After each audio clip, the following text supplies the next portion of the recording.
Yo, what's going on, everybody? It's Jay the Great here, back with another podcast. Trying to come back with those OG classic vibes if you guys have been watching for quite some time. It's a nice Sunday. Hope you all are doing well. There's plenty to discuss from, obviously, anime with the Boruto spoilers coming out, chapter 25. Very telling, more of a transition chapter, rather, which I'll get into. The sports world, we had UFC 319. Kamzat is a monster. Superhero films, the debate of whether or not good superhero films are dead and whether or not we'll ever have another golden age of superhero films. There's plenty of things to discuss, so hope you all are doing well. Let me get my... What's going on, King? What's going on, brother? Let me get my soundboard up real quick, and we'll get into these Boruto spoiler... By the way, spoiler alert, spoiler discussions. The chapter doesn't come out for, I believe, a couple more days, but we will get into it here today. I read unofficial translation, so I'll go ahead and answer your questions. Wait for a few more people to come in. Canelo versus Bud, honest truth. So this is what I'll say about that fight. Size matters. Once you reach a certain level of skill, right, world class per se with these two, they're certainly both world class. It's very apparent. Size does matter. It makes a difference. So essentially, the way I look at it is if you have two guys with similar or relative skill levels, size does make a big difference. A good example was Canelo versus Bivol. I don't think Bivol was a far superior boxer to Canelo. I think the problem was the size difference. Canelo in past bouts was able to damage his opponents even if they were very defensively sound, right? Even if they were very defensively sound, he would still damage them to the point where their defense began to dwindle. Bivol, being a natural light heavyweight, being so large in stature in comparison to Canelo, could take everything Canelo could dish out when in a defensively sound position, right? Keeping his hands up, constantly moving, throwing the jab. Very, very disciplined. That's another thing that really helped him. He's basically the real-life Ivan Drago, honestly. He's that disciplined and dedicated. So when Canelo tried to batter him, even in a defensively beneficial position, it didn't work, right? Because he's too big, he's too powerful, he's too strong and durable. Now, I do think the same will apply here with Canelo versus Bud Crawford. Bud is extremely skilled, ambidextrous, could fight perfectly both, right or left-handed, but Canelo is larger, he's stronger, he's more powerful. So if Bud attempts to hurt Canelo or try to beat him via power, it won't work. Bud will have to fight very strategically to have a chance against Canelo. Canelo's power is pretty great. His chin is very good as well. He's taking shots from some of the most devastating middleweights such as Triple G. He has a very durable chin, so Bud will have to outpoint Canelo. And the difference between Canelo and the Canelo that fought Mayweather, he's a lot more offensively and defensively sound. So that's a big difference. If Bud and Canelo are both veterans now. When Mayweather fought Canelo was bigger and stronger than Mayweather, but he wasn't as strategically sound yet, nor as wise in the sport. Right? He was still young and still finding himself as a fighter. So I do think Canelo will win this because of the size and because he himself is a very good boxer, technically speaking. So, by the way, folks, if you haven't already, make sure to hit the like button. It's really appreciated. The more likes, the better. I appreciate it. All right. Wait a couple more minutes for some people to come in, and we'll get into the Boruto discussions. A little bit here. No, it's a very random time. I was supposed to go live yesterday, but I had some technical difficulties. I had to buy some new equipment. Nothing crazy, nothing expensive, but it had to be done. So apologies for that. I want to bring some consistency back to this. Now that I'm in a deeper position career-wise outside of YouTube, I got to juggle multiple aspects, juggle YouTube, juggle career. But I love what I do here, so I always find a way, continue to bring content to you guys. So, and feel free to ask about all things, anything and everything. Boxing, like the question I was just asked. Anime, of course, that's our main primary source of discussion. Even other things, IRL, politics, religion, I like it all. If you watch my old podcast, we talked about everything. So that hasn't changed, All right, we'll get into questions that were asked prior. I always do this, so if you want a question answered more in depth, feel free to ask ahead of time. I always join my Discord if you want sort of updates on where and how you could do that. So let's get into some questions that were asked pre-stream. We have a couple here. So we'll start out with one I had here. Podcast questions. All right, so one was pretty interesting. Who do you think is the worst character in all of Naruto? The worst character in all of Naruto, certainly an interesting discussion to delve into. I would probably say the worst character, if I had to, this is clearly opinionated and the term worst is relative. I would probably say a guy that would have to be up there is Zetsu. Zetsu is just this character that had this strange victory. Not being a combative character himself, but being this manipulative mastermind for the entire history of the shinobi world and shinobi history, and then at the end, backstabbing arguably one of the greatest ninja to ever live in Madara, who was even stronger at this point, being Jubidara, somehow having the power and the wherewithal to backstab someone of that caliber, who's rarely ever bested. It's just not the most appealing character arc in my opinion. Another one would be Kiba. Kiba is just useless, always somehow gloating that he'll be Hokage when he hasn't proven that in any matter, in any way, in any fashion. So he's very annoying in that sense as well. What's going on, assignment? Thanks for coming in, brother. Kiba, Zetsu, Sakura early on, this self-deprecating nature that she had, this constant obsession with something that is trivial in a world where you're trying to survive and become a soldier, essentially. She's all caught up in this love fest. It's a waste of time, Makes her very annoying. We all know the rhetoric behind her, the hate train for her. But yeah, those are some of the characters I would say are some of the worst in Naruto. So the next question, I guess after this, unless more questions come. Again, by the way, I forgot to mention, what do you think of Cobra Kai? Fantastic show. An extremely well done continuation of obviously the historic films we watched from, or prior to my time, that are the last generation watched when they were growing up. Karate Kid 1, 2, 3, even the fourth one with Hilary Swank. This was a great continuation of that. Just a great continuation.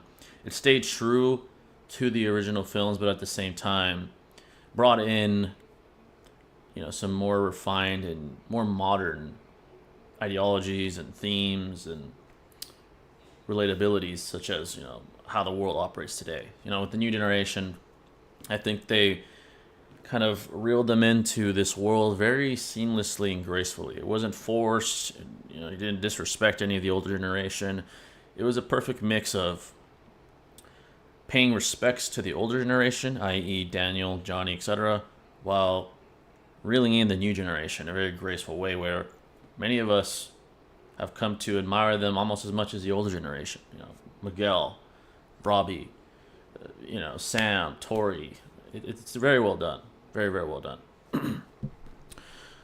Bivol, my favorite boxer, he had like a 5 in height over Canelo, but Bivol is just a great boxer. He's certainly a great boxer, one of the most disciplined in the sport, one of the most dedicated in the sport, which is why I say he's literally Ivan Drago, except obviously not a horrible person as far as like his mentality, aside from the moral stuff. Where would you rank Bivol now in all time?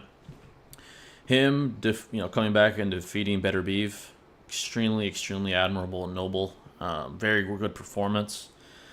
He's making his way up the light heavyweight all-time rankings. As far as all-time in just the sport ever, I think at the very least at this point you can put him top 50. Again, keep in mind we're talking about all boxers, all time. There's so many greats. He's at least top 50, and as he continues to win, he'll continue to go up those ranks. At least top 50. That's not even a disrespect. There's so many great fighters out there. From the heavyweight division, the light heavyweight division, the smaller weights during Mayweather's era, Pacquiao. There's so many. So to say he's top 50 is a huge respect. Maybe even higher than that. At the top of my head, I'd say at least top 50. You could probably argue higher. And that's all boxers, all time. So, all right. So feel free to continue asking questions, folks. Again, hit the like button; it's really appreciated. So another question we had here. Oh, by the way, I almost forgot. I was about to say this earlier. If you want a reaction, I have a very fair price, basically $1 per minute. If you have a 20-minute video, it'll be $20. 30. You know, it's pretty straightforward. If you want a special request, like me roasting somebody or something, within reason, that'll be extra, which I did a long time ago to a certain someone, which is why he hates me today. Do I care? No, but I'm just saying. You ever heard of Hajime no Ippo? I've actually come across it. I do want to start watching it eventually, and I'll probably resonate greatly because I love anime and I love boxing. So that's on my bucket list, surely. There's a couple of animes that have been on my radar lately. All right, so getting into the Boruto discussion. By the way, feel free to keep asking questions. I'll keep answering them. Anything, really. It can be politics, religion, anime, anything. We got another question, Boruto related. If you read it, thoughts on the latest Boruto chapter? Do you think it ruined any characters? So again, spoiler alert, talking about chapter 25. It hasn't been officially released with the official translation. How far would Sung Jin Woo get in the Naruto Boruto verse? I thought about making this video. I think, what's his name did? I saw it to my boy Sage. I think he did a video on this. I haven't watched it, but it's a great topic. Sung Jin Woo, off the top of my head, based off what I do know about him, this is anime only. He is around city to country level. That's where he is currently with his APs, durability, his, with the hacks he possesses in the anime. Keyword. I know it's different in the manga. He becomes a fucking monster. It's different there. I would say he could probably go toe-to-toe with some of the Akatsuki members. Most of them, actually. I would say country level, someone that's safely country level would be someone of perhaps Hashirama's caliber. We saw Pain destroy Village, arguably city level. We've seen people of that caliber do something of that, of that magnitude. While Hashirama and Madara are, they affect battlefields. They can, handle Bijou effortlessly. These guys, in my opinion, are closer to country level. I think guys of that caliber and beyond, current Jingwoo with the one I'm familiar with, probably wouldn't defeat that yet. I don't think he's even. I might be mistaken again. I don't think he's even a national level hunter yet. I could be mistaken, but from my understanding, he's not. I do think he could probably beat Pain. He could probably beat most of the Akatsuki one-on-one. If it was Pain and Itachi, for example, I don't know about that. If it's Obito and Itachi, I don't know about that. But I think Jingwoo is an upper echelon character in the Naruto. As far as Boruto, he gets smashed, and anyone that's even in the upper echelon destroys him.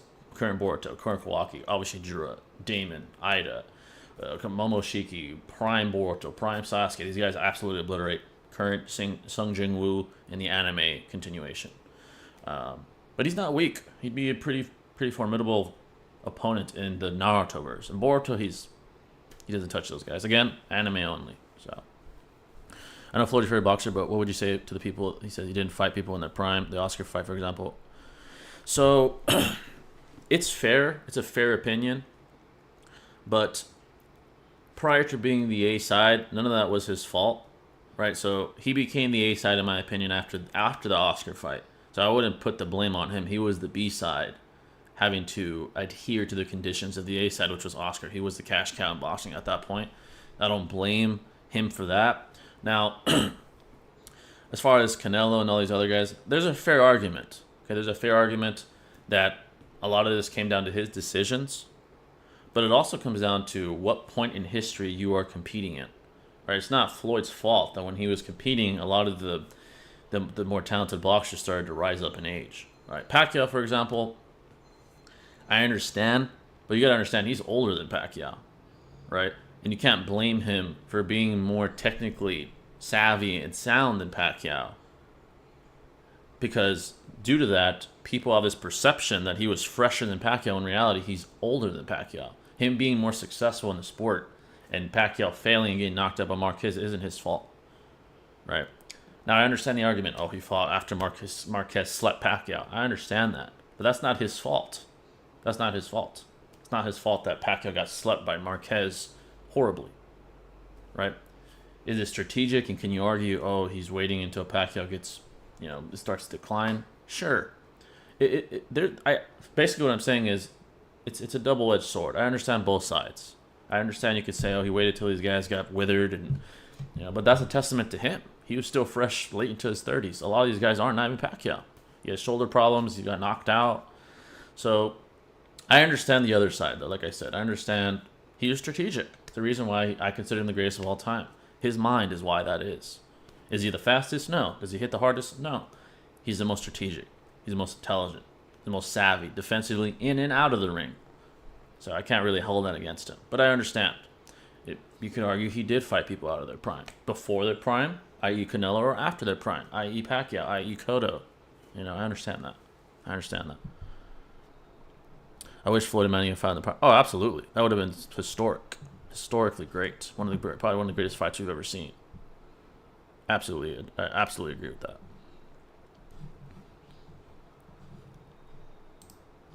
All right. So going back to the question here, if you read it, thoughts on the Boruto chapter. Like I said, spoiler alert. So essentially, to give basically a summation of the chapter, we basically see this transition chapter where we are gaining an understanding of where these characters' priorities are, where their minds are at, from an internal standpoint. It's not really a grandiose physicality displaying chapter. There's not really any fights for the most part. We see Kawaki kind of spar with Juro a little bit. Juro kind of takes a backseat and says, you know what, I'm trying to talk to you. I'm trying to understand you. Juro has this curiosity that could be to his detriment. Someone like Amato will probably catch on and utilize his curiosity against him. He clearly has this hunger for knowledge, right? That can be used against him, which I wouldn't be surprised if we see that in later chapters. But so we see that. We see a dialogue between Sumire and Sarada discussing their feelings for Boruto, rather. I understand the backlash. I've seen a lot of negative opinions on that on social media platforms, primarily X, Twitter, whatever you want to call it. I don't see a problem with this dialogue, with this conversation. It's not in poor taste. It doesn't take away from what's happening. The main theme in this chapter is love. Juro describes it, right? Juro says, "Oh, it's crazy how all these guys I've been facing, Himawari, Boruto, Kawaki, Sarada, have awakened these tremendous powers. Their growth, their rate of growth and power has been tremendous, right? And that's all due to love. And I believe that's a correct observation. We've seen in Naruto what love and loyalty to others could do to you power-wise. It could exponentially grow your power, right? So we've seen that with Kawaki. We've seen that with Sarada awakening her MS. So we've seen a few examples of this, and Jura is coming to the realization that love is a double-edged sword, right? He says, "Oh, love can be a weakness because I could use the people you care about against you, but due to the love, you're growing in these tremendous ways, power-wise, right?" So it's a very interesting observation, and honestly, it kind of correlates to the whole idea of the cyclical nature of the shinobi world, right? Madara would always talk about, people they participate in these wars for the ones they love, right? But in these wars, they lose the people they love, right? So love causes this mutually inclusive type of series of events. You grow in power, but you lose the ones you love because the very love you have for these people makes you vulnerable to losing them. To it's like Obito said, I believe, when you accept love, right, you risk the chances of feeling hate, right? And that's spot on. It's basically what Juro is saying in a nutshell, in a different way from his own perspective as he grows intellectually. Nice classes also in years. It's kind of community. What are the most famous feats you've come across? It's a great question, actually. Some of the most famous feats I've come across that are discussed highly in the power scaling community from different animes, I'd say one that's always brought up is Pain destroying the village. That's used as sort of like a place marker for where he scales AP wise. Yeah, the Dragon Ball community.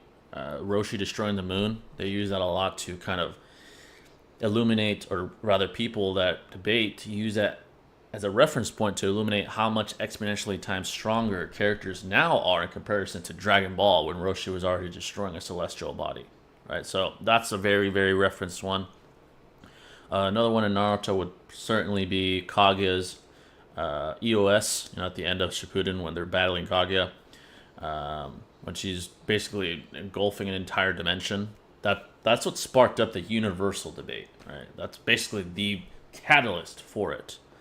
The literal catalyst for people that believe or want to believe that Naruto is universal is due to that very feat, Kaguya's expanding truth-seeking orb.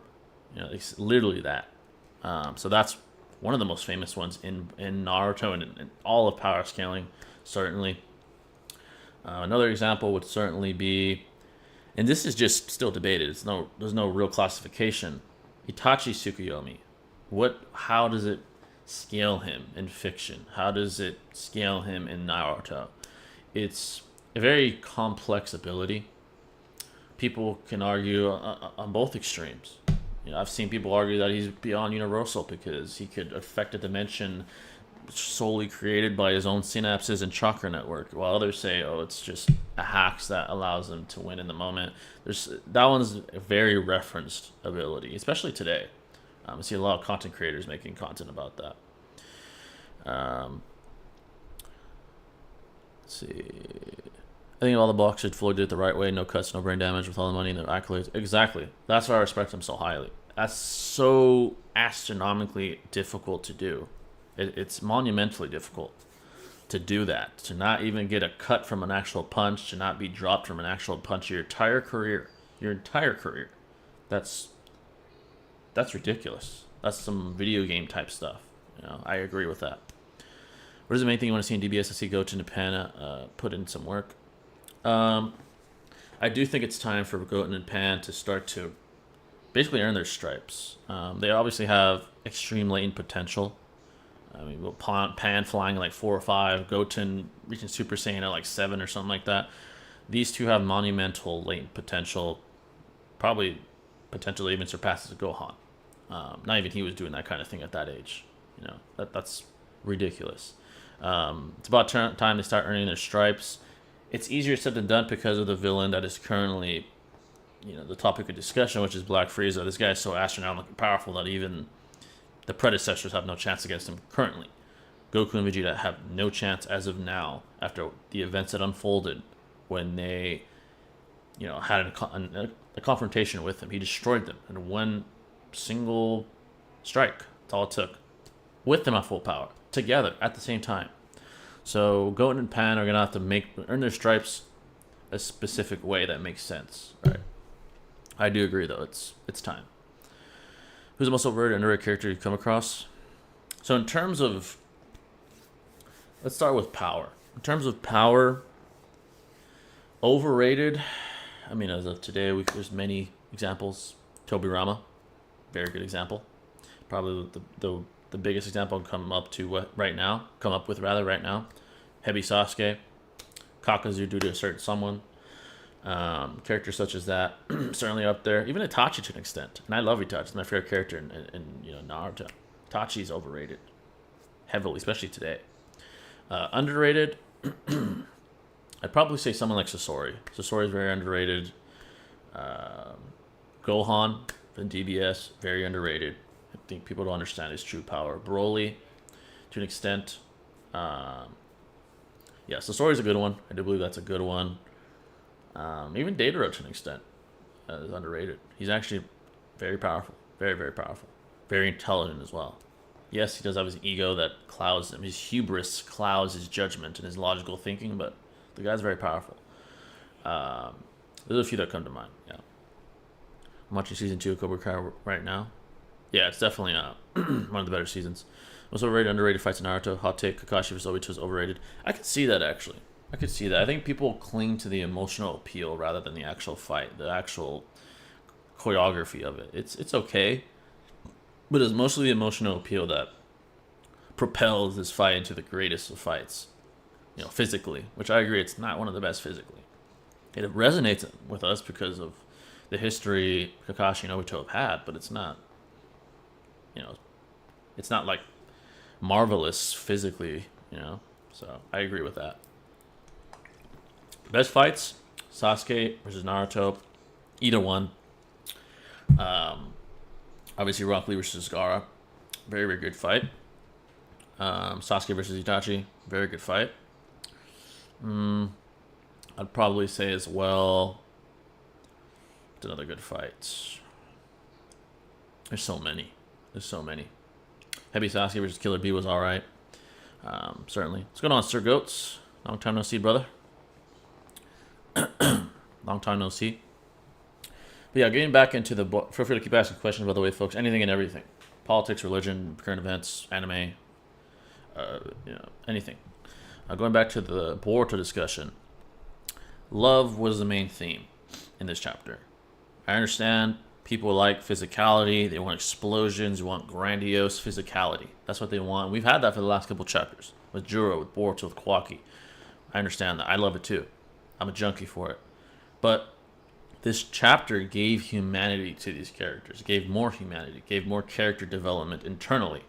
It's not power scaling, heaven, but it gave character development to these characters. Again, I don't mind the discussion Sumire and Sarada had. They came to an understanding. It's clear that Sarada's love for Boruto was one of the catalysts for her MS awakening. I don't have a problem with that. It's not her simping. It's not her glazing Boruto. It's simply just her expressing how she feels. I don't have a problem with that. I don't. So the criticisms, I understand. It gives us a bitter taste because of what we had with Sakura over a decade ago. I understand that. But it's not the same. It's a false equivalency. We got to put our emotions to the side and realize this is different. Sarada has been better developed as a character at this point in her shinobi career in comparison to Sakura at that point in her shinobi career. She's definitely better developed. She's more nuanced of a character. She has more motives for why she does what she does. It's not simply her glazing some guy that she's in love with that doesn't give a shit about her. It's her having conviction, her having her own beliefs, her own motive system. And she's a great character. One of the better characters in Boruto, in my opinion. What's going on, Yellow? What's going on, brother? What did you think of Kamza versus DDP? I'm glad you asked this. I was going to get into this anyway. So that fight, was I surprised? I got to say I was. I thought Kamza would win anyway because his pressure is so relentless and he's so tactically sound when it comes to wrestling positions. But I did not believe he would dominate DDP that thoroughly, that dominantly. I did not believe that. I did not think that would be the case. I thought he'd win, but I thought it'd be at least a decent fight. I thought DDP's ground game and his ground defense would at least hold up somewhat. But he just got mauled. Completely obliterated. It's completely obvious who the better man was. Completely. Kamza didn't even have to take any chances from the striking department because he could just take down DDP at will. I believe he landed like 11 out of 13, something like that. Basically, 95% of the fight was on the ground, and it was Kamza on top. It was Kamza in the dominant offensive position.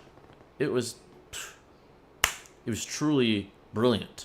Now, I know casual fans are already talking shit. This is boring. This is ass.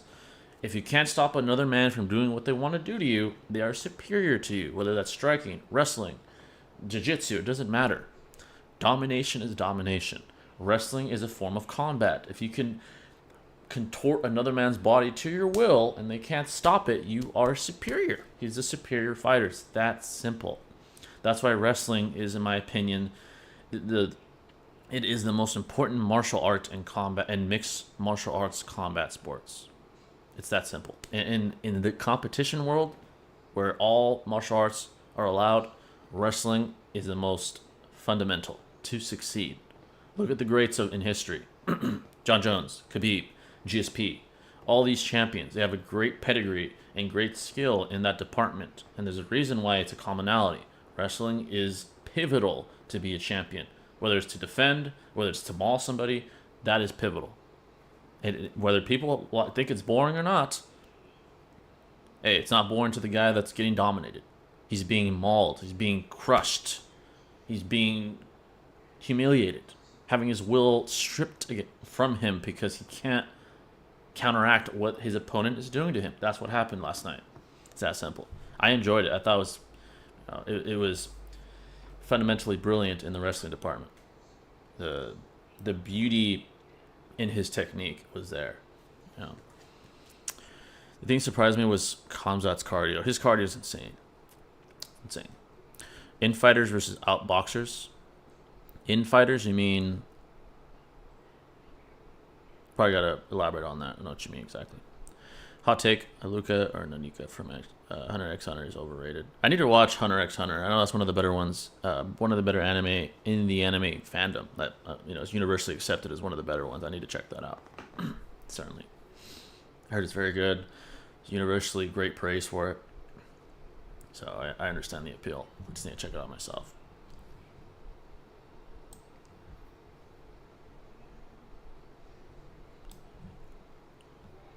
But yeah, folks, any questions at all? Any questions? That's why I think Khamzat has a golden opportunity to become the triple champ. He can definitely beat Alex if he becomes champion again. Yeah, I think Alex, as long as Khamzat can handle the size, if he's at least relative or can handle the size difference, I do think he can beat Alex. Size does matter to an extent. Strength, obviously, it's not all about strength. Technique matters as well, and he's extremely probably the most gifted wrestler in all of the UFC currently. What verses do you scale right now? JJK, Naruto, Dragon Ball, One Piece to a certain point in the anime. I'll be specific. The anime, comic books, mostly just Marvel and DC. Most characters I can scale to a degree, and then many verses as far as pop culture. Obviously Cobra Kai, done videos on that. Dexter. A lot of the horror films, as far as the villains or the antagonists. Obviously, combat sports, that's the real life verse, but I can scale that.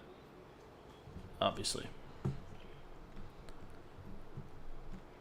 I think there's a few others that's I think as well.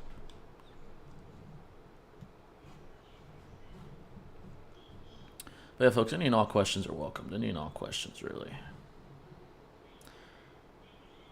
Who do you think wins, Jack Reacher or Dominic Toretto? Jack Reacher is a lot more technically sound, in my opinion, and he has more of a mind for combat. Dominic Toretto, honestly, is plot armor. Some guy that races cars. Come on. Jack Reacher all day. From a logical standpoint, Jack Reacher is more qualified in the realm of combat than Dominic Toretto is. Yeah, he beat The Rock or stalemated The Rock in Fast 5, but come on. The guy's no MMA fighter. He's no combat expert. He's just some guy that would race cars, But he had plot armor. You know what I'm saying? And so did The Rock. Those guys are plot armor actors. They need plot armor.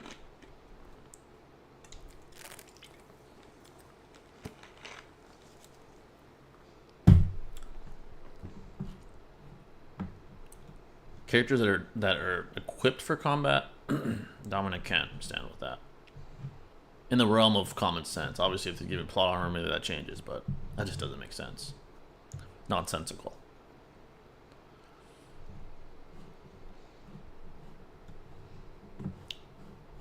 Yeah, folks, any and all questions? So Boruto, like I said, the main theme was love. It was a very character development driven chapter, a transition chapter, sort of a way to set up events for future chapters. We haven't had one of those in a while. We've been getting spoiled, right, with great physical confrontations, with grandiose explosions, and just very aura-farming moments. This one was different, and I understand that you need that, because there is such thing as fatigue. When reading manga, when watching films, there is such thing as climax fatigue. You get desensitized to it. Every chapter is, the same shit, You need... First of all, you need character development, and you need sort of a recharge when it comes to seeing these amazing moments. Do you read the Jack Reacher books? Not really. I've seen some of the show. I know he's like OP.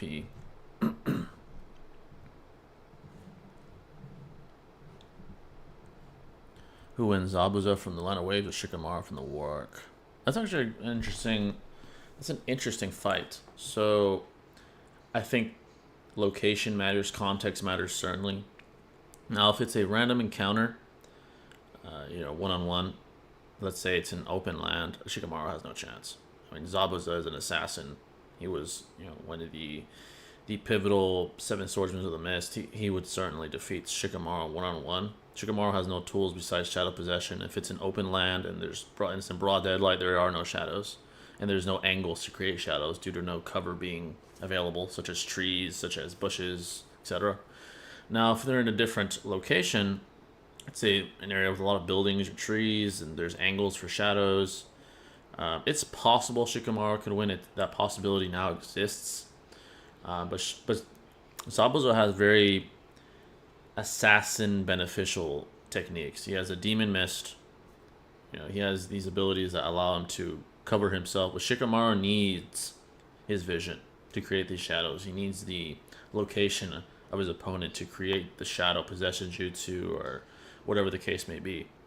So it comes down to context. I think Zabuza is underratedly intelligent as well. So without prep time in a sort of neutral location, Zabuza wins more times than not. In a location where Shikamaru has the benefit of angles and shadows, and he has prep time, he has a better chance. But in a general sense, I think Zabuza is superior. In a general sense, he's the superior. Shikamaru is he's not really even a combat heavy character. He's more of a support character. He's great at finding strategic ways to win for others, but he's not really the type of guy to go out and take out an assassin. He's more of an advisor. Zabuza is an assassin. So even power scaling wise, there isn't much for Shikamaru in general. There's really nothing, even in Boruto. So I think Zabuza, more times than not, in an infinite set of infinite scenarios, he'd win most of those pretty handedly. So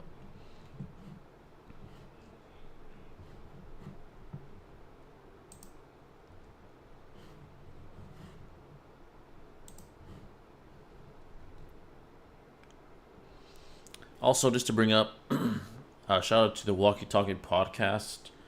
We should be having a debate. I think we have it already. We have a topic set out. Just for entertainment, we wanted to give you guys something. And I've been wanting to debate more often. So I should be debating them soon. I'll come up with a date soon. We haven't figured one out yet. But should be multiple debates, actually. It should be fun.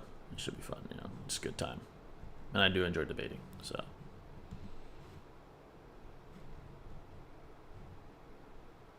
But yeah, folks, any and all questions are welcomed. Again, anime, politics, religion, current events, comic books, anything really.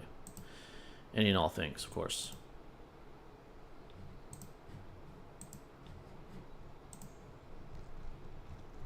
Anything and all things. So while you guys come up with more questions, something I did want to discuss, and I made a YouTube short TikTok about it, was superhero movies, right?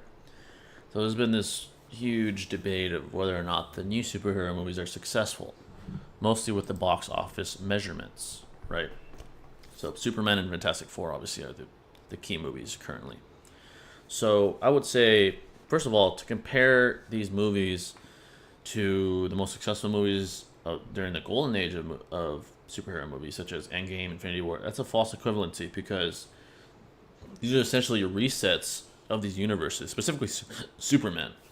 Now, I'm not saying Fantastic Four is a complete reset of the MCU, but it's a foundation for the next phase of the MCU, which I believe is 5 or 4 or 5, something like that. Correct me if I'm mistaken. But these are setting the stage for events to come. This isn't Endgame. This isn't Infinity War. We're getting this spectacular climactic event with some of the most admired actors and actresses and characters we've ever seen in all fiction and all theatrical releases. That's a false equivalency that's unfair to these films. James Gunn is just starting and resetting the DC cinematic universe. He's just doing that with this film. So to try to say, it didn't make $1 billion, $2 billion, it's a failure. That's unfair. I think for what it is, and for the time it's being released in, it did well. It's not a bad movie. I think it's good to great, possibly great. You can argue great. It's bare minimum a good movie. The character representation of Superman was very spot on to the Superman that a lot of fans are familiar with, especially the more in tune comic book fans who actually know who Clark Kent really is. He is a Boy Scout. He is the guy that saves everyone and everything.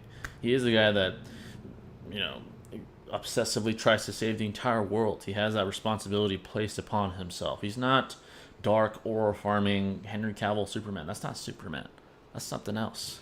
That's not Superman. That's not the Clark Kent that, you know, the original writers of DC intended. He's a Boy Scout.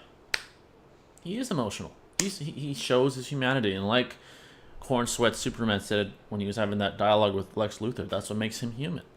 His emotions, his reactions to things, his very human take on reality. That's what makes him human. He isn't this godlike being that doesn't feel anything. That's not Superman. Henry Cavill was not Superman, in my opinion. At least not as accurately as this guy is. I think it's a good film. Lex Luthor was pretty comic accurate. He has a hatred for Superman. He wants the admiration that Superman has, and he thinks that Superman doesn't deserve it. So what does he do? He tries to destroy his reputation, to destroy the hope people have in him. I think it was very well done. I have no problem with it. When Kabuto tried to intimidate Obito with the Edo, do you think Obito wasn't faced because he genuinely believed he could beat them all at the same time? I think there is an argument to be made that is the case. I do believe with the Renegon, knowing he'd have it or already having it, I'm not exactly sure if he had the eye already or not. He knew he would. That's the bare minimum. He knows that with the power he now contains, that the likelihood of him being defeated is low. He has all the Renegon's abilities, including sealing jutsus. So I do think he had enough confidence, right, to strategically give off the impression that he's not fazed by the Akatsuki, by the reanimated Akatsuki, rather. So I do believe, to an extent at least, whether he was 100% confident or 50% confident, there was a confidence in him that he could beat them all.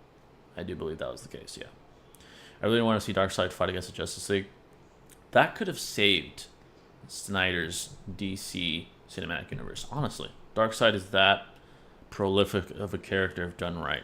But what happened? We got this shitty-ass general come out and get his ass spanked by Superman effortlessly. Essentially one-shot it. That's super anticlimactic. That's boring. The Justice League film was boring. Superman gets reanimated. He fucking solos the entire Justice League. They're fodder until Superman comes and saves the day. It's not really a Justice League film. It's a Superman film. It's an aura film for Superman. They should have called it Superman 2. Saves the Justice League. That's really what it was. It's not a Justice League film. It's not. It just was anticlimactic. It was stale. I don't know. It was not anywhere near what it could have been if done right, in my opinion. It's mid. It's not dog shit. I'm not saying it's terrible, but it's mid. That's all it is, Where do you scale a hypothetical Jubito with Kamui eyes? Man, with Kamui, both Kamui eyes, where he'd have double the speed, on top of his 10-tail amp, I don't think he would have been defeated. I think he would have. Now, if he's bloodlusted, right? But to assume he's bloodlusted, or at least close to it, there'd be no chance statistically, essentially. It'd be near infinitely impossible that they would even challenge Jubito, that the Shinobi Alliance would even challenge him. This is assuming he's bloodlusted. Now, if Naruto still talk no jutsu to him, it doesn't matter, because he will just be nerfed mentally. But I think the chances of success for the Shinobi Alliance would have dropped significantly. There would be no challenge to him physically. As long as his conviction is there, there'd be no challenge to him. He wouldn't even be touched once. Not even one time. Not even one time. Literally. His speed would be so astronomically superior to everybody, he'd be a ghost. He'd be a ghost. He could do whatever he wants. I don't think even Madara could stop him. It's nothing that could be done. Nothing. He would scale. Do I think he's Jubidara's level? That's hard to kind of numerically try to represent in your head, to try to compare. But he'd be, I'd say, at least exponentially times faster. Yeah. I was really hyped when Darkseid said, "Gather the Armada. We will use the old ways." It had so much potential, man. So much potential. Insane amount of potential. That's just a fact. That's just a fact. Yeah, folks, any questions, like I said? Any questions at all? I've been sort of delving into a little bit of everything lately. um, from politics to religion. This is one of these philosophical sort of rabbit holes I've been going down just because I'm interested. You know, the purpose of religion, the purpose of politics. Why is it so controversial? Why do we get so emotionally charged? All these things are interesting to me. And obviously, anime is our primary source of discussion. So, anime questions, sports questions, anything and everything, really. Orochimaru is very underrated. His cells can give you an amp like Hashirama. We saw that with Kabuto. Exactly. He was so dedicated to improving himself that his cells became valuable. And Kabuto exploited that, right? Kabuto exploited that and became a perfect sage with abilities on top of that. And became one of the most formidable shinobi in the war arc. At least up until the later half when we get like 6-pass characters, of course. There's a debate on Twitter. Who wins between Franklin Richards and Jean Grey? Who do you think wins? That's a good question. And I've seen that as well. So Franklin Richards, from my understanding, in his base form, can manipulate reality on a grand scale. Jean Grey needs the Phoenix Force to even contend. Right? So it's basically a non-competitive fight if she doesn't have the full force of the Phoenix Force behind her and in her, right? So with the Phoenix Force, I know Jean Grey is quite capable. I know some of the feats she's accomplished where, you know, the global scale destruction and universal threats and, you know, that kind of level. When you get to those levels of power, honestly, it really becomes much more complicated because then you're talking about omnipotence and you're talking about reality warping, and how do you compare someone, how do you decide who wins between an omnipotent being and another omnipotent being? It becomes very complicated. I'd say this: Franklin Richards, he is that level at all times. From my understanding, the Phoenix Force is fluctuating. Now, if we presuppose that the Phoenix Force is just fully in her and there's no resistance from Jean Grey and it's a perfect synergy between the Phoenix Force and Jean Grey, then you have an unstoppable force, meaning an immovable object. It really comes down to context. It really comes down to the situation, to the writers. I know that's a stupid cop-out answer, but it's really the truth when it comes down to this level of power. You know, when you're trying to debate omnipotence versus omnipotence, what are you doing at that point? You know, in my opinion, top of my head, I'd say Franklin Richards, because in base he is what he is naturally. In most scenarios, in most situations, he is that level. He is a reality manipulator. He can do things that are godlike on a constant basis. So there is no amp that he needs. There is no other force that he needs. I would say on the balance of probabilities, Franklin Richards would beat Jean Grey. It's good to have an open debate, honestly. I agree. Those are the most entertaining, like fun, and the most fruitful. I agree with that. I laughed at Sasori called Kabuto a wimp when he realized that Akatsuki had lost their military power. Sasori had a real aura, man. He had a presence about him, you know. That's right. He's one of my favorite Akatsuki members for sure. Definitely one of my favorites.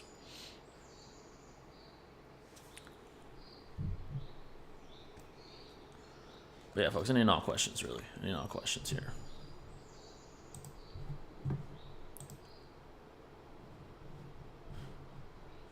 Additionally, while you guys ask more questions, the podcast will change a little. It'll be more me by myself. As you know, Batman's going to be doing his own thing career-wise. He has to do what he has to do, at least, you know, temporarily for a few months. Shinobi, you know, he's been doing his own thing career-wise as well. So yeah, it's going to be the case. I want to innovate the pod, bring more different kinds of things, maybe even different topics that aren't just anime. Whatever you guys want, really. Whether it's I'm not a psychologist, a guru, and anything, you know, advice, anything really. I just want to make it as beneficial to you guys as possible. Whether that's anime, that's advice, that's whatever. So any ideas you may have, please let me know. I'm always interested to hear. That's what I want this podcast to be, really. It's a Swiss Army knife. It's versatile. Talk about all and anything. Really, that's what I want it to be. And over the years, we've talked about many things: politics, religion, dating, anime, comics. You know, this podcast, I want it to be an open book, essentially. That's really what I want it to be. And I try my best to adhere to what you guys want to talk about or want to hear about. So, But yeah, any questions, folks, feel free. But yeah, like I said, I think we have to give this new era of superhero films a chance. Again, we're just starting, especially with specifically DCU cinematic universe. We're just starting with it. We've got to give it a chance. It's crazy how all the ones with the greatest potential Naruto die way too early. Itachi, Kimaru, Minato, and Haku are great examples. That's a good observation. It's true. Many of the greatest, the greatest shinobi or the shinobi that could have been the greatest died way too young. Way too young. They ended up just serving more of a symbolic representation of what shinobi could be. Itachi, for example, Kimimaro, the what if with him, right? How powerful could he have been if he wasn't ill and Orochimaru did maximize potential? Minato, the guy, at the age he was mastering the Rasengan in one day, stalemating a Bijou, and then saving the entire village from an Uchiha with the Nine Tails by his side. It's crazy, to think what these individuals could have been. Haku, another great example. What if? What if these guys did live to their prime? What could have happened? What could have happened? Your podcast gives Rogan vibes. I appreciate that, brother. That's actually quite the compliment. Rogan, in my opinion, has the best podcast in the world. The most versatile, the most open-ended. No agendas, no motives. It's just discussion. I agree. I appreciate that, brother. Could have been cool to see Sasori Mikabuchi at the Tenchi Bridge hidden in the grass. I remember they were saying he was going to Sasori. Interesting dynamic between Sasori, Orochimaru, and Kabuto. That sort of triangle, right? The sort of mind games Orochimaru was playing with Sasori, and conversely, right? It's very interesting. Very, very interesting. Anthony Joshua versus Jake Paul is supposedly in the works. Obviously, at their peaks, AJ no divs, but do you think there's a chance AJ doesn't take the fight seriously and it costs him? So, that's a good question. AJ has earned astronomical amounts of money. First of all, there'd have to be a digit that's large enough, or rather a number that's large enough to make him even take the fight. Because he's not going to waste his time. That's why Canelo didn't do it. That's why Fury probably wouldn't do it. Wilder, these guys that have earned tens to hundreds of millions of dollars in a day, or in one fight, one bout, they need that kind of money. Can Paul offer that? I don't know. Not that I've seen. That kind of money, that's high amounts of money. I don't think he's popular, but I don't think he's as popular as the sport itself. Like when Joshua was at his peak, Fury, Canelo, they are boxing. And boxing is a global phenomenon, right? That's why these guys make tens of millions in one night. Paul's not that big. He does have a very good following, very large following when it comes to social media, of course. But boxing is a legacy. It's an entity within itself. I think Joshua would need one heck of a payday to even take the fight. Do I think he'd take it serious? I think we could all safely say not as serious as if he was fighting Usyk again, Alexander Usyk or anything like that. But I think he'd train. He wouldn't want to get his ass knocked out like Woodley, or, these other guys, or lose like Silva. I think he'd take it seriously enough, and I'd be highly, highly surprised if he lost that fight. That's what I'll say about that. Highly surprised.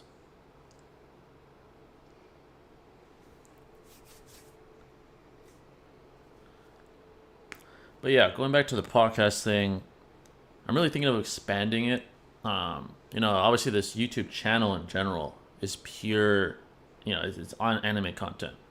But I'm thinking of just expanding on the podcasts, right? Talking about all things, and see how you guys like it.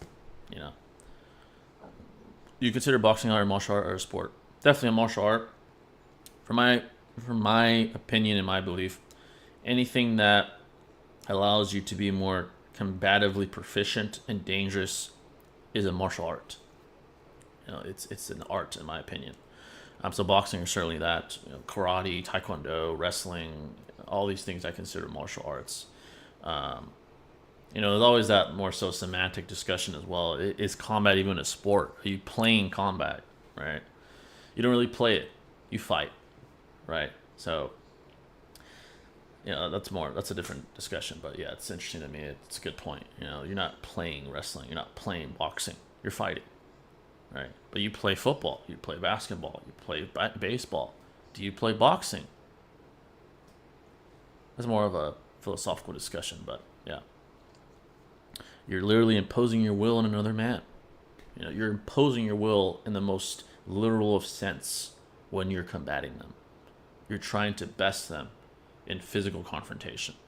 In basketball, you're trying to outshoot somebody. In baseball, you're trying to out-hit somebody. In football, you're trying to outrun somebody or outpoint somebody. In fighting, you're trying to beat someone. Fair, plain and simple. You're trying to outwill another man. You're trying to display that you're the superior physical specimen. It's beautiful. That's why I like combat sports so much. Do you believe in this philosophy of a one-world government? People say it'll eliminate national sovereignty, but others say it would improve the global stability of the world if we all united. So, to have a perfect world, it sounds beautiful on paper, idealistically, right? If you're an idealist, you're an optimist, it sounds amazing. A perfect utopia of perfect stability. But in practice, it doesn't work. We are imperfect creatures. We have flaws. We're inherently tribal. We're inherently selfish. And we just are biologically designed to compete with others. We're biologically designed to protect and provide for our tribe. So the idea that major countries all over the world could come together and put aside their tribalism, their loyalties to each other, and just unite into this perfect system, in my opinion, is statistically very, very improbable. It has to be done via force, and again, that doesn't work in practice either. When you try to impose tyrannical rule on others, human history has shown resentment fosters, and then revolutions take place.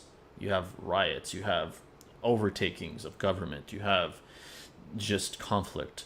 I think humans, like Madara said, this applies to the real world.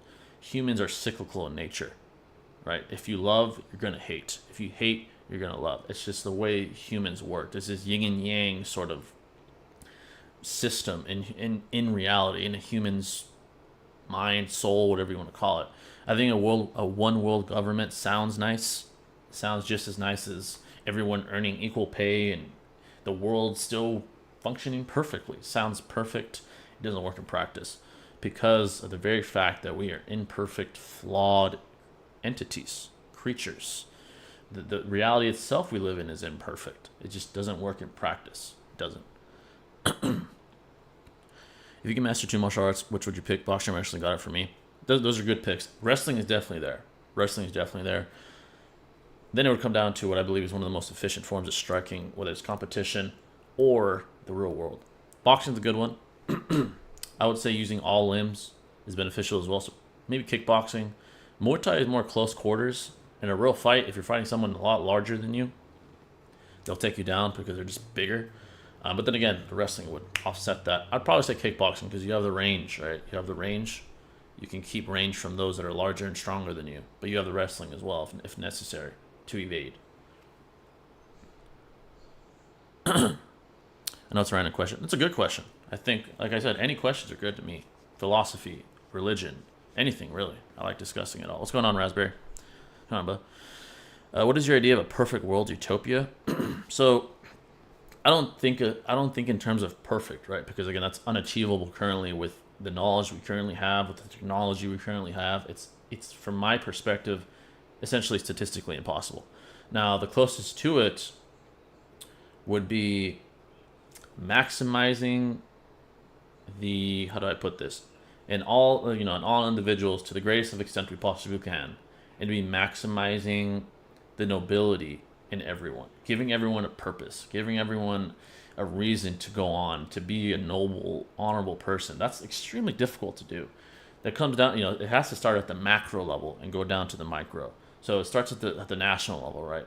Governments have to create good systems, right? That's why I believe the U.S. has one. It's not perfect. I'm not saying the U.S. is perfect, but it has a good system as far as meritocracy, right? Meritocracy. You earn, you are given what you earn. You are compensated for your talents and for what efforts you put forth, right? That's a good motive in my opinion because it's fair, right? It's proportional to the effort and talents you have, and it gives you a reason to go on, right? That's why I believe communism doesn't work. Communism equalizes everything. Same property, same pay, same life. So it doesn't matter if you're more talented, more gifted, more hardworking. That would demotivate you. That's not a perfect utopia, not a perfect world. So it's essentially maximizing on the individualistic level from a macro level. Basically, governments encouraging as many people as they can, to be better, to be productive members of society, because these people will live more fulfilling lives on the individualistic level, right? On the micro level, excuse me, and that will result in a better society, because people will be working harder, they'll be more productive.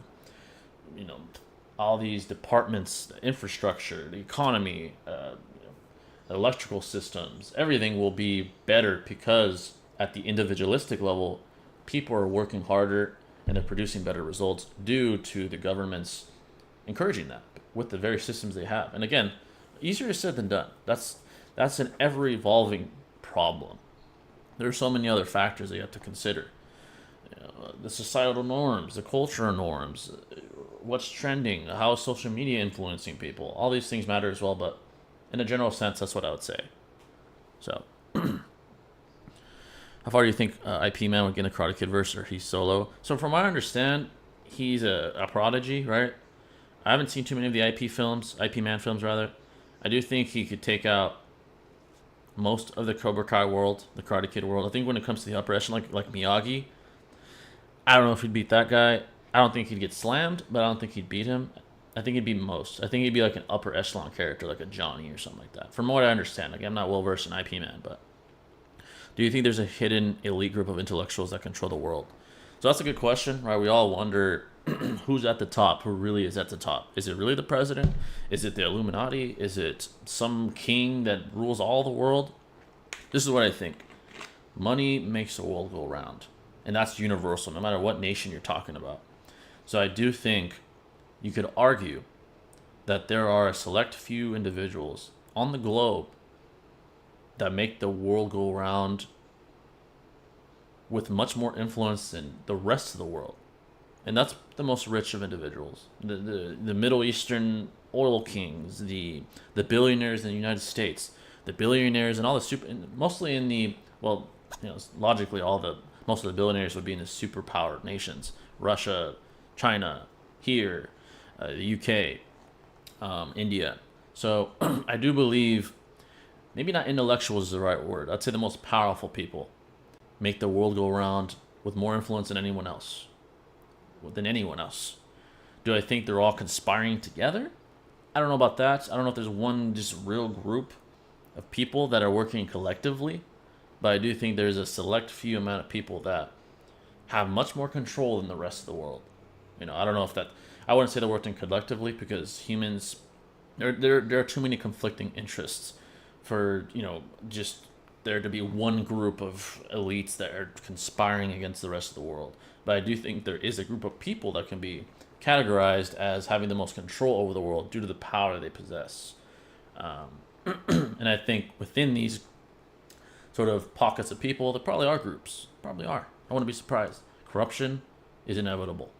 Power breeds corruption.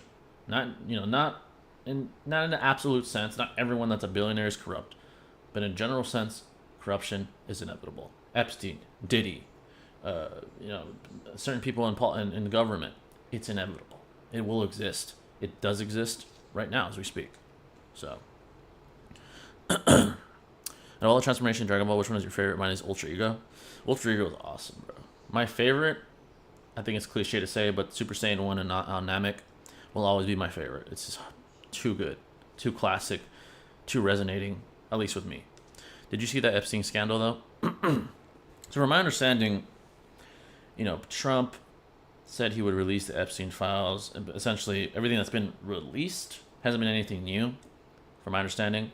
So people are wondering, is Trump culpable? Is he part of this? Is he one of them? I'm not even going to say their names. Is he one of them? It's statistically it's possible. Do I think it's probable? I don't know. I don't know enough. I'm not going to speculate on that. I do think it's bizarre that we aren't given this information. I think everyone in the globe deserves to know about this. Why, we should know the corruption at the highest level. We all should have the right to know that. So it's a little strange to me that that's not the case. That we haven't been given everything or anything new. I know the FBI director was on Rogan's talking about, oh, Epstein didn't kill himself. It was, we saw the film. Are we going to see the film? That's the question. Are we going to see all the other information that you've been seeing? That's the question. So we can see for ourselves. It's very bizarre. It is strange, and that's undebatable. Strange that it hasn't been released. Why wouldn't it be? What's the delay? What's the delay? That's the question. So Social Security would be drastically slashed. I think for the vulnerable demographic, no. Elders, disabled, they have no fault. They have no dog in this game. They need it to survive. They are the most vulnerable of citizens. They are the most vulnerable of society. I don't think that should be slashed at all. The elders have earned it with decades of effort, being in the labor force and the workforce. People with disabilities, that's not their fault. They have the right to survive. As far as others, again, I'm not too well versed on it. I think it has to be fair. It has to be proportional to what people deserve or need. It comes down to, what do people deserve, or what do they need? Are they disabled? They need it. Have they worked 40, 50 years? They deserve it. It really comes down to that. Now, how much it should be slashed, that's an impossible question, I'm sure, unless you're an economist or you work in the Social Security Administration. But that's what I would say. Tsunade younger brother definitely could have been one of the strongest shinobis ever. Definitely one of the biggest what ifs in Naruto for sure. Yeah, that's why me and Batman have discussed in the past what would have been some good spin-offs. A good one would be like what ifs. What if Itachi did live? What if Minato did live? That's a good concept. What if? And there's so many that we have. So many. Yeah, politics is unfortunately one of the most divisive concepts in modern society. That's due to social media echo chambers. That's due to emotional appeal. And that's due to inherent tribalism that humans have. We've been tribal since the beginning of human history, right? Back then it was literal tribes. You'd be with your tribe, you'd survive together, you'd hunt together, you'd fight together. Now it's evolved into a more subtle tribalism. Now we have echo chambers of ideas, right? We don't want any other ideas infiltrating those echo chambers. So what happens when that is the case? Those ideas are met with hostility, right? They're met with disdain. They're met with conflict. So that's why politics is so divisive today. It's due to people not removing emotion from the equation. And that's harder said than done. We're inherently emotional beings. But we can learn to control our emotion. We can learn to mitigate those emotions. You can't remove emotion. That's delusional because we're human beings with rationality and feelings. But you can learn to control them. You can learn to trade ideas in a sensible and respectable manner. And that's so rare today, in the world of social media. Unfortunately, people have put their foot down and they've really solidified the tribe that they're in, and they don't accept any other ideas. It's unfortunate. They're not solution first. They're I win first. My ideas win. That's their first priority, is winning, not finding a solution. It's winning. That's most people, unfortunately. At least on the internet. I think the average American is pretty centrist, if I had to be honest. I think the average American is pretty centrist. I just think the small minorities of echo chambers are loud, very loud, and they're the ones that go viral. It's unfortunate. I wish the sword could have had more screen time when it came to fighting stronger protagonists. I honestly think he was much more capable working alone as an Akatsuki member. I agree. I agree. He had a very versatile arsenal. Very versatile, very intelligent, obviously a lot of experience in being the most talented puppeteer or the most talented puppet master in probably Shinobi history. I do think he deserved more time. I think his aura could have been much greater, and I think his legacy could have been much more refined as well. He's one of those guys that I think really, really had potential. He was one of those guys for sure.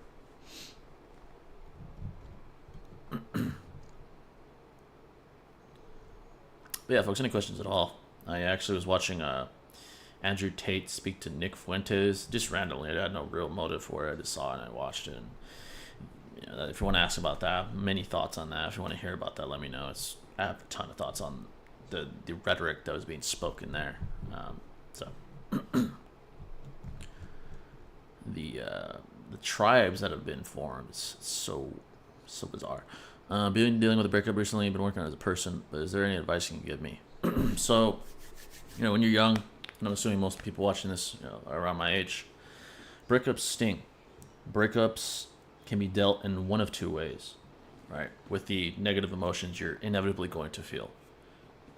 You channel that energy to become more productive, right? You channel that energy as a source of fuel, or you utilize that energy to self-destruct. I've seen both cases. I've seen guys that have rose from breakups. They've used that anger, that resentment, that sadness, that grief to become better. And I've seen others self-destruct. They lose their job. They get out of shape. They destroy themselves mentally. They become miserable.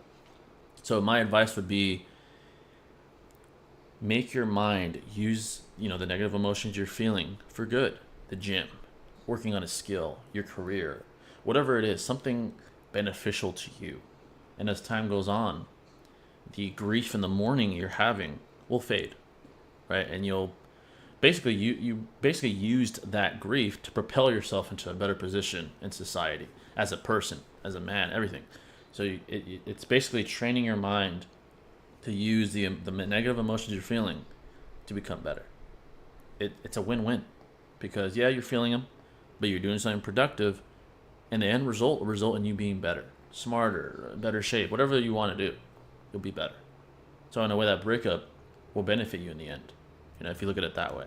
Now, if you look at the other way, you self-destruct, and you just wallow. You kind of allow yourself to drown,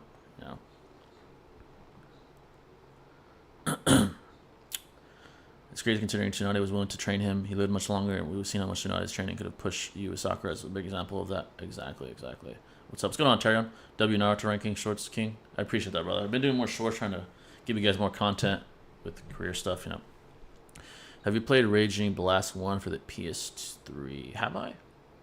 I played one of the Raging Blasts, and it was really, really fun. I think it was on the PS2. It was a different one. I forgot which one exactly. But I think it was a Raging Blast game. Super fun. Played it all the time as a kid. Even up until my high school years, I just kept playing the PS2 because of that. Super fun stuff. One of the most nostalgic parts of my childhood, for sure, was playing those games. The Dragon Ball games are great. But yeah, breakups, they're tough. But if you utilize, the damage correctly, build something much greater than you expected. By the way, any progress with Skypiea? I'm not gonna lie, I've kind of gone on this the Flash binge. I haven't watched One Piece in a while. I'm not gonna lie, I've been in my career, as far as outside of YouTube, I've been very busy as well. I gotta keep up with that. Admittedly, I could do better. More discipline. I could do better. Power scaling want every character to be auto reversal now. People think Goku is auto because he goes to realms without space or time. Yeah, it's basically this domino effect, right? As anime continues to progress, things become more grandiose. So power scalers want to give the characters they like a higher power scale, right? A higher level of power, right? And that's why these weird narratives with characters that have already been written are are sporadically appearing. Itachi soloing fiction, and Aizen soloing fiction, and Naruto being universal, even though the show's been over for how long. It comes down to power scalers exploiting the fact that these narratives continue to be written, specifically the ones that are being written still, like Dragon Ball and Boruto, and so yeah, it is. I do see that trend as well. I think it's just mostly fallacious reasoning. Sometimes good claims do come up that haven't been made for narratives that are over. That is the case sometimes, but yeah, a lot of it has been like you said. I appreciate the advice. Yeah, of course.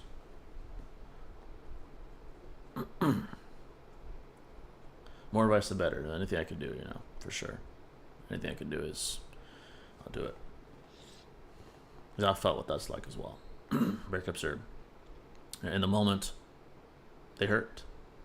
But you decide what you want to do with that hurt. You have a choice. You always have a choice to decide how you want to mitigate your emotion. It's basically coming down to control what you can control to the greatest extent possible. Everything outside of your control, it is what it is. Obviously you're going to worry to some extent, but you learn not to worry as much because it's out of your control. How someone else feels about you. You do your best to show that you care, and hopefully they do, but if they don't, you do what you got to do. What do you think about Kimimaro? He was a beast. Kimimaro had so much potential. One of the most highest of potentials I've seen in the narrative.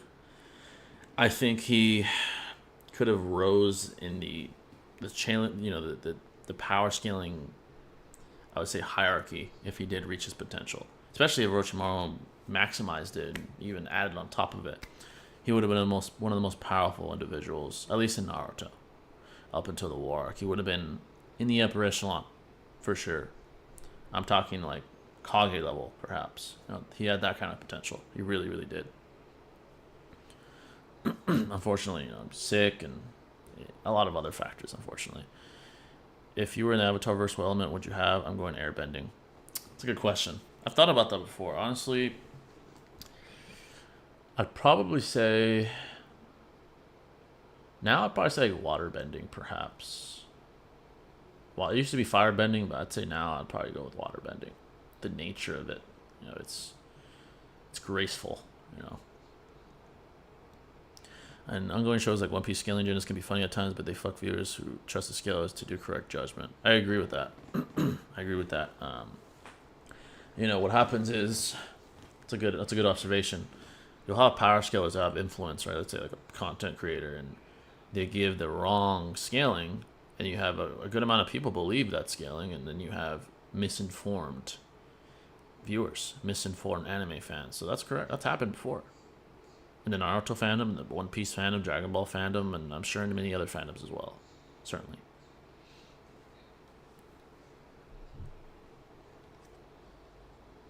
But yeah, folks, any questions at all?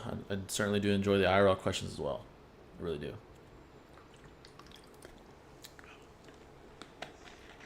I'll continue to try to innovate the pod as much as I can. And try to just keep that balance for you guys, as my career, outside of YouTube continues to move along.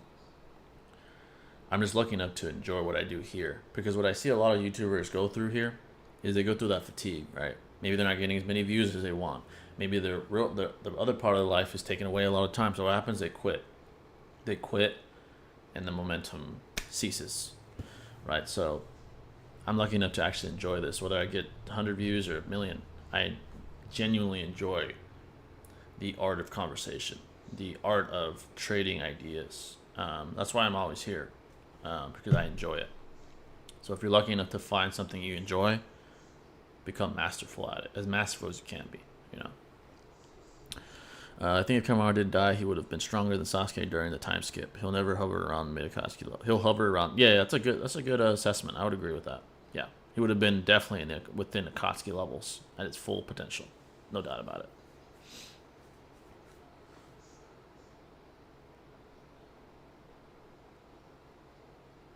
Sorry to know some of the bigger channels. Other faltering ones are guys like you or Bats are significantly harder. Yeah, it comes down to some, I'm not going to say names, some content creators not being genuine, right? Maybe it's the shock value, it's a rage bait, it's even just lackluster research and effort when it comes to scaling properly. All these things are a factor to some of the bigger channels, that do make that kind of content. The ones that are at fault for that. It's unfortunate, but they're gonna keep doing what they're doing because of the financial success, because of the viewership. It's unfortunate, but it is what it is. My opinion: those that are aware of it are being intellectually dishonest. They're not being true truly genuine when it comes to the scaling, but it is what it is. Money talks to some of these people, unfortunately. Are you aware of the Operations Paperclip when America brought the Nazis over? I've heard of that, but not very familiar with the operation. I have heard of America kind of exploiting Nazi intelligence and using them, even though the Nazis were a malicious group of essentially racists. But yeah, I have heard of that act taking place. Edo Kimimaro feats are crazy, by the way. Yeah, if you argue a certain way, you can say he's KCM level. Yeah, it's truly crazy, the things he did. Yeah, arguably crazy. So much potential. Just one of the highest levels. Him, Rock Lee, Neji, or maybe scratch Neji. Neji lived pretty long. Rock Lee just didn't have development. Neji kind of, I would remove him. But Kimimaro, Rock Lee, Haku, guys like that. Minato, of course, Itachi. Many of them. Nuance, smart interpretation of minute details that makes a difference. Yes, exactly. That's what it is. That makes all the difference, actually. Do you believe in God? Yes. I'm going to say this. This is my take on God. When it comes to the reality that we happen to live in, the very design of it is so ordered. Everything has a hierarchical nature to it, right? And order requires a creator, from our understanding. I guess our understanding it's limited. Even the greatest scientists will admit that. But I think the statistical probability that all of reality being so hierarchically placed, being so ordered, being so seemingly strategically done, being coincidence, is so astronomically low that for me it's nearly impossible to believe God doesn't exist. Now again, it comes down logically to definitive proof, right? But I go based on the probabilities, and again, even my own bias, of course. Everyone has bias in this when it comes to this question, and when it comes to this topic. I just believe that, the statistical probability that, again, this all happened by chance, the very nature of reality is the way it is, by chance, it's nearly impossible. It's nearly impossible. I do believe there's a higher being, whether you think it's God, whether you think it's an animal, or an essence, whatever you think it is. I think there is an idea, there is a God. And obviously, I'm religious for other reasons.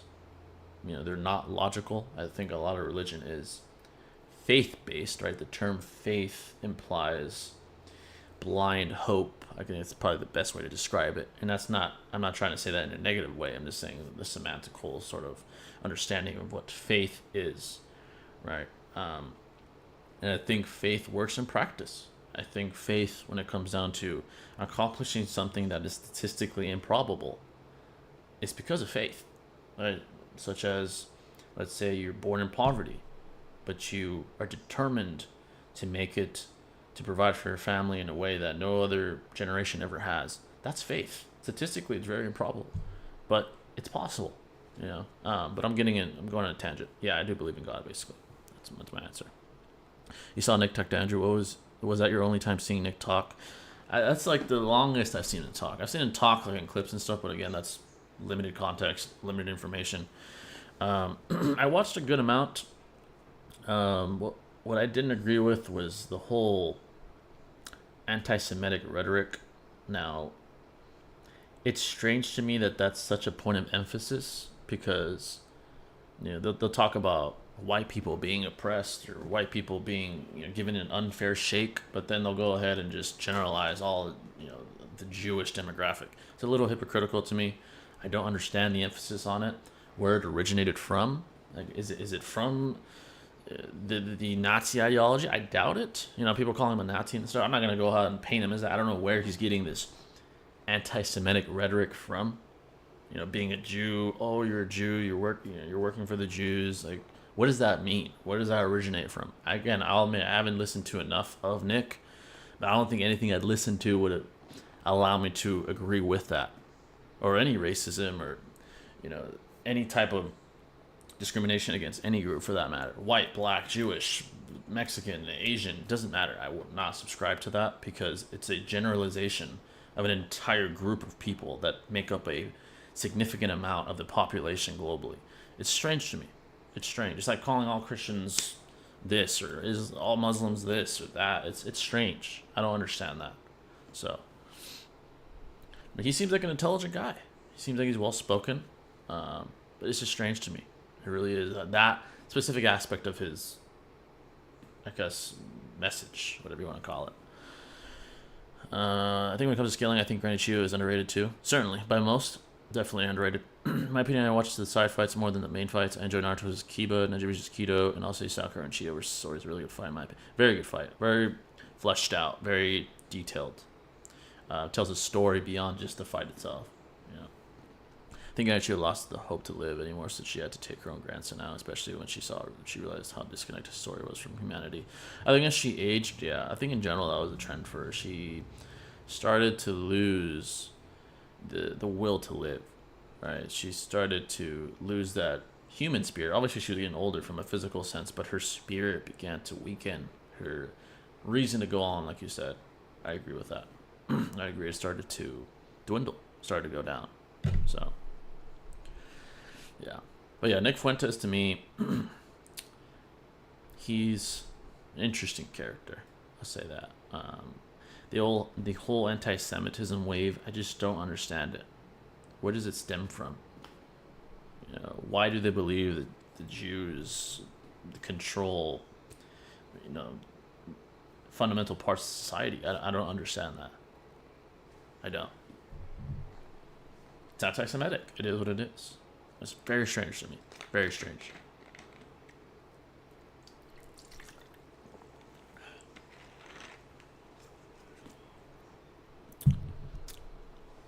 But yeah, folks, any questions at all? Again, I like all and everything. W questions, by the way. There's one of these.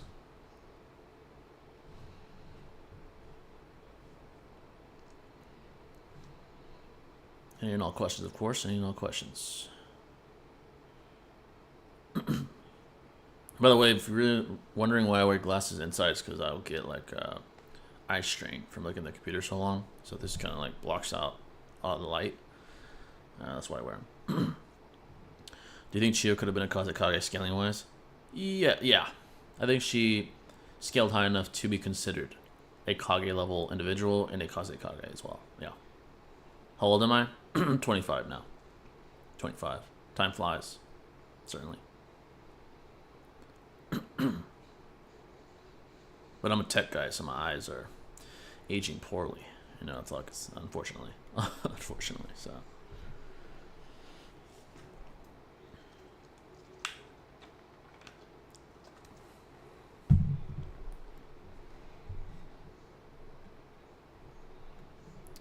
But yeah, folks, any questions at all? Any questions at all? Definitely appreciate them.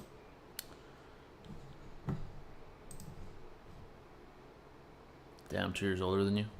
Hey, we're all around the same age, though, right? We're all in the demographic, so for sure.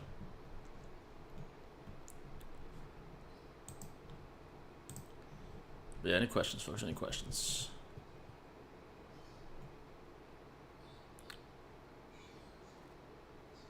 Yeah, but yeah, I might see. I asked this before, but can you explain the difference between Kage level and Sannin level? So it's important to understand that these are colloquial terms made by the Naruto fandom / power scaling community, right? Kage, Sannin. So the term Kage represents a position, right?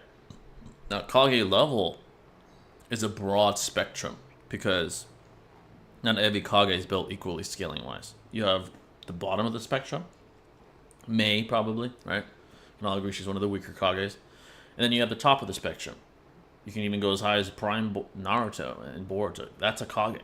He's Kage level, right? So the spectrum and the range of power is preposterous, right? Sannin is a very narrow and specific level of power, right? We have 3 Sannin. They're stated to be basically relative or equal in many forms of literature, the data books, the manga, etc. So that's a very specific level of power. You can actually have a Kage that's Sannin level, right? Tsunade was a Sannin and was a Kage. She's both, essentially, right? Essentially both. So Sannin level is essentially a more specific range of power. You got to be as powerful as a Sannin, right? One of the legendary 3 Sannin. Kage level can be applied to anyone that is Kage, right? From Mei to Prime Naruto and Boruto. That's all Kage level. It's more broad, right? It's much more broad in comparison to Sannin, right? So imagine a set of numbers, right? This being Kage level. You'll have Sannin somewhere in there because Sannin are Kage level. We had a Sannin be Kage, so they'd be in there somewhere.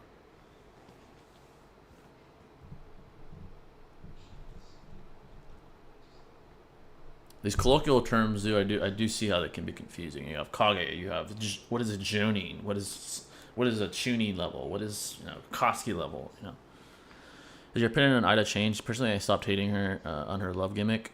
She hasn't been leading with that as much. I don't dislike her as much now. She's more so of like a storytelling position type character. Like she's there with us, watching what's unfolding because she has this ability to like see everything, right? What's going on. So she's become more of that. Kind of like the same thing with Kashin. I don't mind that. That suits her because of her abilities. I don't dislike her. I'm more neutral on her now. I don't think she's amazing, but I don't dislike her anymore. Sora would have been Kage if he never deserted his village. I read somewhere in the data book that Sora gave advice as the national security advisor, and his great understanding of battle was motivated through policies. Yeah, so Sora had so much potential. I think just his mentality is what limited him. His gravitation towards evil, or whether you want to call it evil or pessimism or nihilism, whatever, his gravitation towards that took away all that opportunity, right? But he had the potential to become that. He had the potential to become a Kazekage, to become a respected and more, good lighted type of shinobi. He had that potential. Unfortunately, this wasn't the case.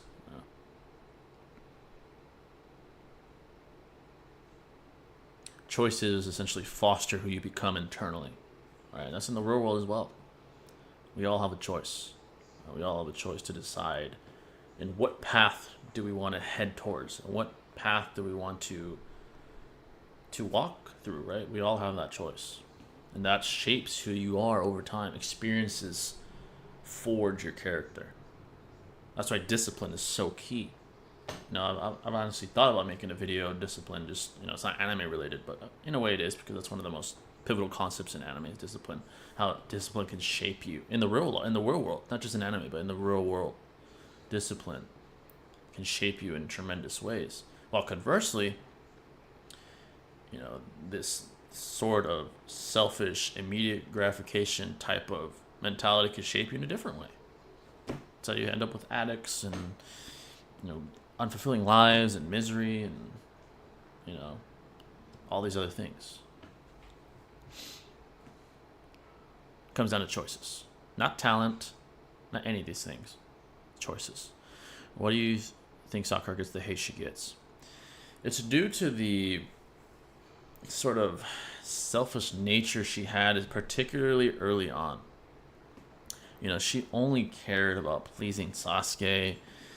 She wasn't appreciative of what others did for her if it wasn't Sasuke. She just didn't have any regard for anyone or anything besides Sasuke.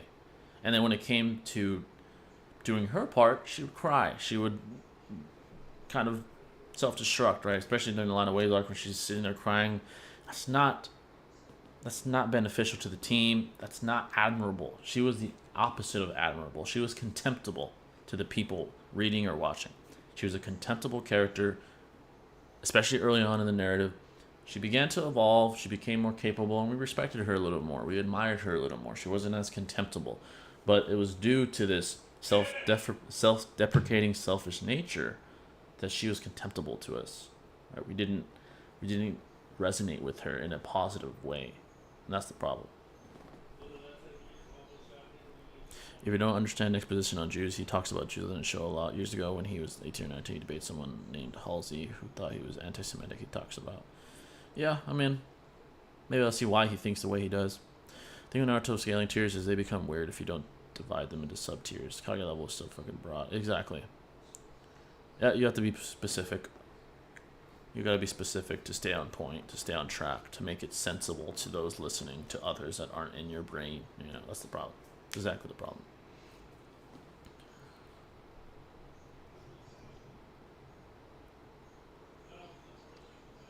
But yeah, folks, any questions at all? Any questions at all? Really appreciate it. As far as reactions, no one donated, so I didn't react much. I mean, you still can if you want.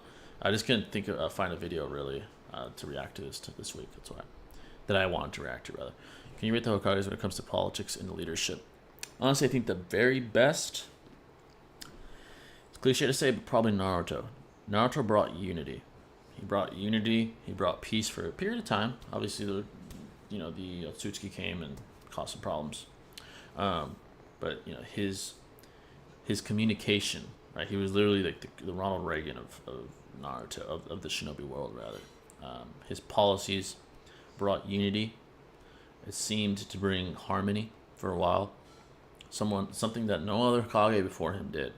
He did that through his sheer will, right? And his emphasis on unity and peace and being united and doing things as one. Probably him on number one. Number two, it's a tough choice. Probably would be. I'd probably say. I can't say Minato because he just didn't have much time in the position. It's not his fault. He died very young, but he didn't have much time to do anything politically. Honestly, probably Tobirama. Now, hear me out before you say what the hell. Yes, he had some questionable methods when it came to segregation. Yes, that is his ultimate mistake. Was the racial discrimination against the Uchiha. No, that's plain and simple. But as far as everything else, he was a pioneer. The educational system, the shinobi system, jutsus that he founded that would be pivotal later on to many shinobi, including the protagonist himself, Naruto. He just did the most. That's why I'd put him at second. Do I think he's fucking perfect? No. But he did the most politically, from what we know from the literature. Then it would probably be Tsunade. She kind of maintained stability for most of the time until except like when she got sick and defending against pain. Probably then Tsunade. Then probably Hashirama. Hashirama, brought some unity. There was a lot of problems. Madara challenging him. There was still some conflict. Then it would be Hiruzen. Hiruzen just did more. And then probably Minato. Minato just didn't have time to do anything. He's not the worst. He just has no feats, no political feats. So how can you put him above anybody? That's what I would say. The best leader, Naruto, for sure. So Spider-Man versus Batman with and without prep. Without prep, if Batman has his standard tools, and if we're considering the Batman in most continuities, he get beat up. Let's say he's just prowling in the night and sees Spider-Man and thinks of him as an enemy and tries to go at him. He's getting slept. Spider-Man is sleeping him. He's vastly superior physically in terms of speed, in terms of AP, in terms of durability, in terms of perception, in terms of reaction. He is superior in all metrics physically. So he would take out Batman.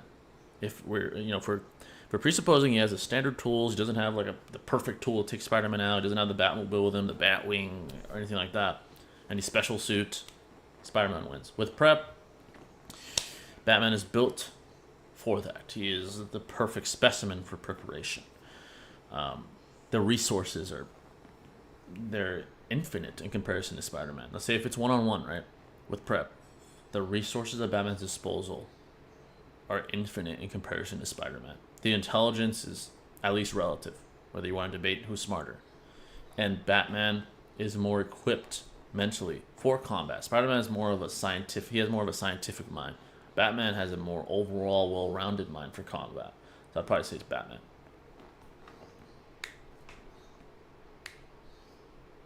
I wish there was a reaction when Daedra was reanimated and asked Toby, "How did you escape my art?" I could have elaborated on that more. Good question, actually. Yeah, I mean, good observation rather. That's a good observation. That's true. Spider-Man and Batman swap cities and villains. Who would do better? That's a good question. Honestly, early on at least, Batman. Batman would probably do better. Actually, well, scratch that. At the very, very beginning, let's say it's day one, Spider-Man would do better just because he's physically superior. As time goes on, I do think Batman. Because Batman understands human psychology and psychopathy and all these, sadism much better than Spider-Man does. He's obsessed with criminology and things of this nature. I think at first it'd be Spider-Man. As time goes on, Batman would do better. He would probably reform some of these guys. He's better at that kind of thing. So at first, Spider-Man. If we're talking long-term, Batman. That's what I would say. Batman's more keen on reforming characters, and he's more successful at it. Obviously, some that are irredeemable. Joker, of course. Spider-Man, when he faces Joker, I'm telling you, it would change him. The pure cruelty and maliciousness within Joker's heart is something that he's probably never seen in his entire life for most continuities of Spider-Man. He makes Green Goblin look like a fucking angel, man. This guy is the epitome of chaos. So probably later on, Batman would do better. He wouldn't have a Joker. Green Goblin is the closest thing, probably. Doc Ock. Doc Ock has some sense of moral righteousness in him. Even Green Goblin does, if he can turn off that bipolar disorder. Joker is who he is. He's not going to change. In most continuities, not going to change. Have you seen the lab-created butter? Would you eat it? I'd be skeptical on anything lab-created. I try to avoid lab-created stuff, GMOs. I try to stick to the natural. If I have to, I will. But I think, would you eat it? I would preferably go with the natural stuff, of course. But if I had to, and I know it's not killing people, I guess, I probably would. Is the Noodles fight still happening? I'm going to try to make it happen still. Noodles is very reluctant now that I actually bought him a ticket and there's no excuse to not come out here. Basically, it came down to, I might be working or I'm jobless right now, but I might have a job then. Like, bro, you're fearful of me. I'm flying you out. What's the excuse? It's on a weekend. Like, there's no excuse to not come here. It's basically out of fear. So he's been very, very silent, not talking shit, nothing. Now that he knows that this is a real possibility, he's been very quiet. Very, very quiet. So I'm 90% positive he won't come down here. 90% positive, even with a ticket purchased. Literally purchased. I showed proof that I bought a ticket. So Kraven the Hunter reminds me of Batman, especially when he's stalking his prey. He wants to adapt and learn new ways of expanding his combat. That's a good parallel. Yeah, there's some possibility. There is some similarities there, rather. Definitely some similarities there. And that'd be an interesting encounter. Kraven and Batman would be interesting. Definitely be interesting. All right, folks, we'll go about 5 more minutes, unless, there's a donation for some reaction or something like that, or some super chats come in. Then, yeah. The question is how to Rama's prejudice with Chia's ended up outweighing the positives or not. So, that's a good debate to have, because he set the stage for the shinobi system in the Leaf, but he also set the stage for an eventual revolt by the very race he discriminated against, that he had prejudice against, right? So you gotta basically ask yourself, what outweighed the other? That's a good question. It can go either way. I don't blame people for choosing one way or the other, because both had tremendous consequences. Tremendous. Shinobi world-changing consequences. Literally. So, I don't blame either side of the coin here.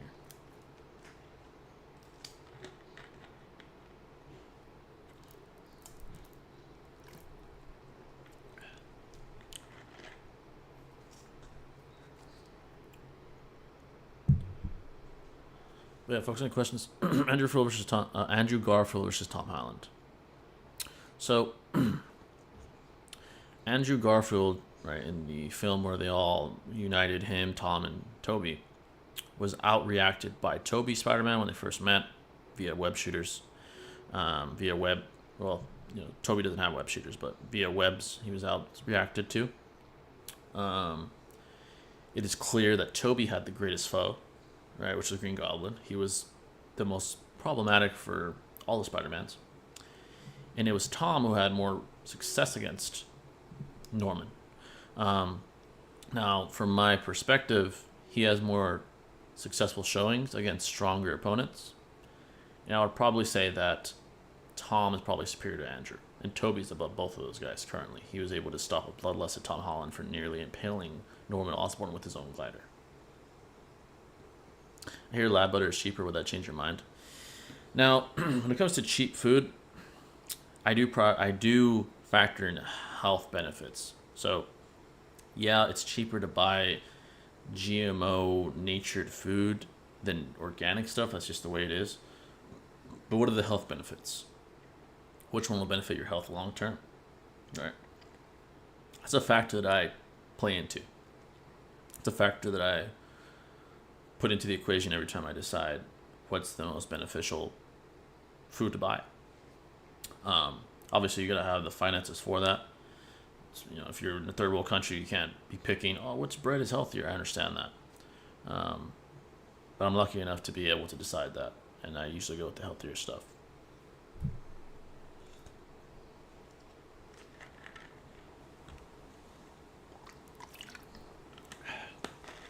But yeah, Tobey Maguire's Spider-Man is the strongest as of now.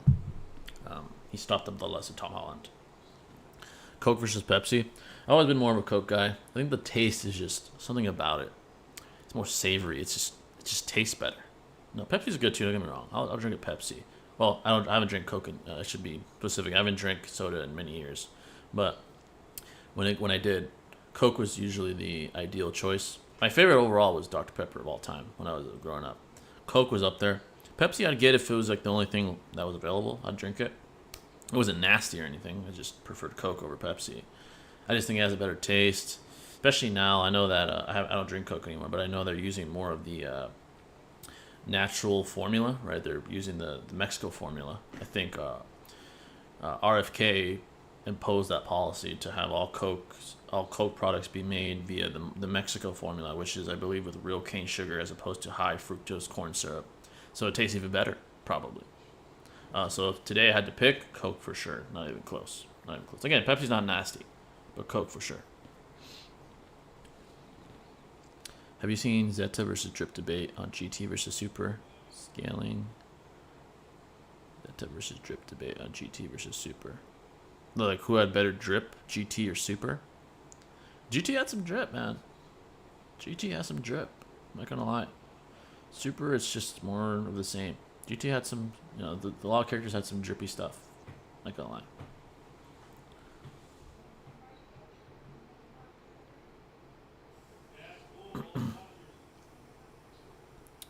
Alright, folks. Heading to the tail end of this pod, unless, again, we'll do like $1 per super chat, $1 per minute, rather. So every super chat, we'll add more minutes, but if not, we're heading towards the tail end of the pod. W questions. This is the topic of questions I always enjoy talking about. All of them. Anime, politics, religion, current events, conspiracies, everything. I enjoy them all. GT vs. Super overall. Super. Obviously, Super has had its faults, but it's still superior to GT's narrative. Certainly. Especially, its peaks alone make it better than GT. The peaks of Super by far make it better than GT.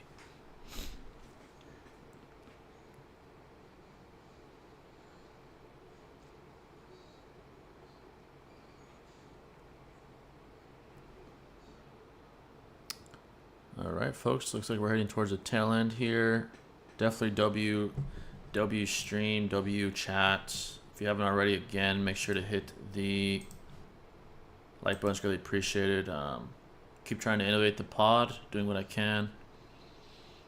Doing what I can to make it better, more appealing to the audience, to you guys. Definitely appreciate all the support.